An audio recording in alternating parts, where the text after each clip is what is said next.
জীবন শুরু হবে 25-এর পরে। যদি 30 থেকে মৃত্যু পর্যন্ত জীবন পেতে চাও, মৃত্যু নয় জীবন, জীবন মৃত নয়, সত্যিকারের জীবন, যে জীবনে ফুর্তি থাকবে, কর্ম থাকবে, শান্তি থাকবে, এই রকম জীবন পেতে চাও, তাহলে আমার কথাটা একটু মন দিয়ে শোনো। আল্লাহ তাআলা যে নিয়মে বানিয়েছেন, প্রকৃতির সাথে যুদ্ধ করে আমরা জিততে পারবো না, আল্লাহর প্রকৃতিকে মেনে নিতে হবে।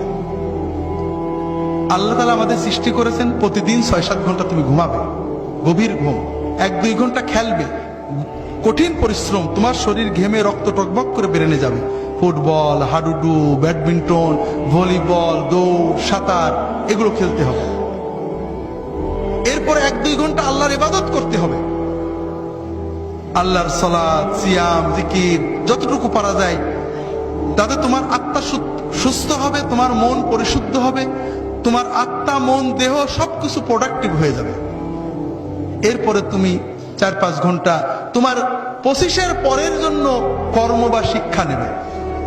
এইভাবে যদি তুমি চলো, তাহলে তোমার জীবন গতিশীল হবে, তোমার জীবন ইনশাআল্লাহ মৃত্যু পর্যন্ত সচল থাকবে।